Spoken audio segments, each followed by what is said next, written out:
Hola y bienvenidos a SciMap. Hoy vamos a meternos de lleno en uno de los primeros grandes enfrentamientos intelectuales que definieron lo que hoy conocemos como psicología.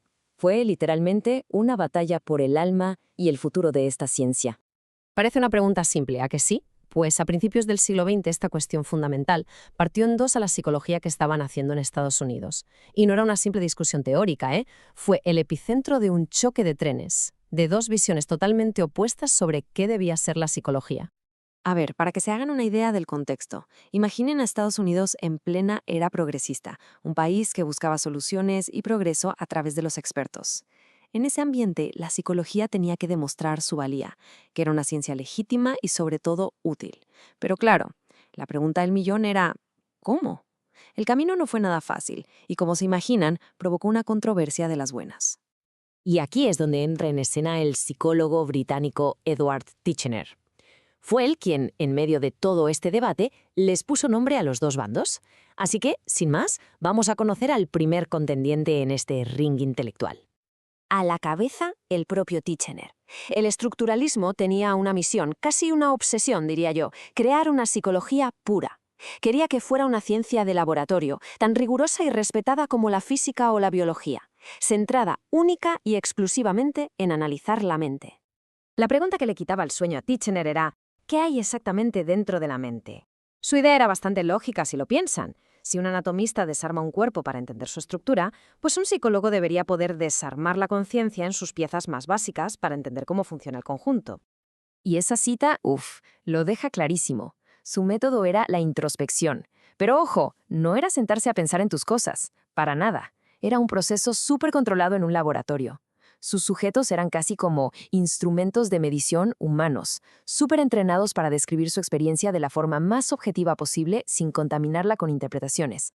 O sea, para que nos entendamos, si no eras un humano adulto, normal y entrenado, no servías para su ciencia. Animales, fuera. Niños, tampoco. Aplicaciones prácticas para ayudar a la gente, ni hablar. Esto era ciencia pura y dura. Y claro, al otro lado del ring, la opinión era bastante diferente. Y en la otra esquina tenemos al funcionalismo. Este era un producto 100% estadounidense, muy práctico, muy de, a ver, ¿y esto para qué sirve? Y su gran inspiración, ¿quién creen? Pues nada menos que Charles Darwin y su teoría de la evolución. Y aquí es donde todo cambia. El funcionalismo le da la vuelta a la tortilla por completo. La pregunta ya no es qué hay en la mente, sino, y esto es clave, ¿para qué tenemos una mente?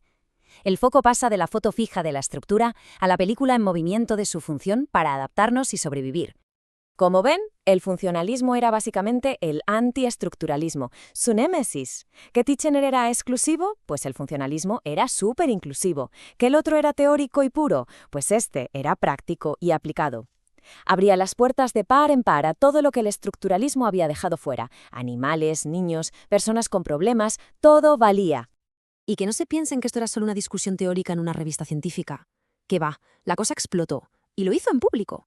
El detonante fue un debate muy concreto sobre cómo se medían los tiempos de reacción. Y ahí se vio que sus diferencias eran totalmente irreconciliables. Este cuadro resume el combate a la perfección. Por un lado, una psicología de laboratorio casi de élite, preguntando ¿qué es la mente? Y por el otro, una psicología dinámica, abierta, interesada en ¿para qué sirve la mente? En el mundo real, el de verdad. Bien, llegamos a la pregunta del millón. Después de tanto debate, ¿quién ganó? ¿Estructuralismo o funcionalismo? Bueno, pues la respuesta no es tan simple como un ganador y un perdedor. Es mucho, mucho más interesante que eso. A ver, el estructuralismo como escuela formal se desvaneció. La visión tan cerrada de Titchener, a la larga, no cuajó. Pero, y este es un gran pero, su obsesión por el rigor, por el método experimental y el control de laboratorio, eso fue su gran legado. Fue como el entrenamiento militar que la psicología necesitaba para que se la tomaran en serio como ciencia. ¿Y el funcionalismo? ¿Qué pasó con él?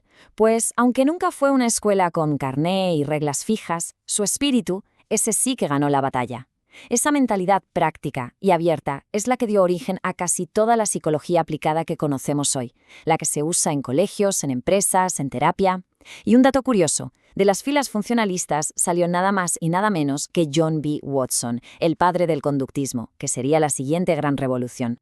Y esto nos lleva a hoy. Más de un siglo después, ¿saben qué? La pregunta sigue totalmente en el aire. La tensión entre la ciencia pura de laboratorio y la aplicación práctica para resolver problemas del día a día siga muy viva.